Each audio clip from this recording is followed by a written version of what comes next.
Hill, chào các bạn. Các bạn biết không, trước khi lên sân khấu biểu diễn thì các ca sĩ Việt Nam thường sẽ phải cúng tổ nghề. Và nếu chúng ta, những người thiết kế shader cũng làm điều tương tự thì mình sẽ cúng ai nhỉ? Và cái câu trả lời của tôi đó là Pixar. Muốn biết tại sao thì hãy xem tập 2 của series Unity Shader Graph trên kênh Avalanche.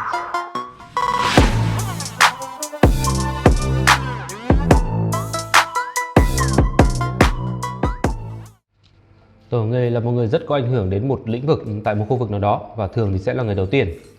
Với tôi thì tổ nghề của shader không phải là một cá nhân mà là một công ty hoạt hình có tên là Pixar, cha đẻ của hàng loạt những bộ phim nổi tiếng như là Toy Story, Finding Nemo, Cars, Up hay là Coco.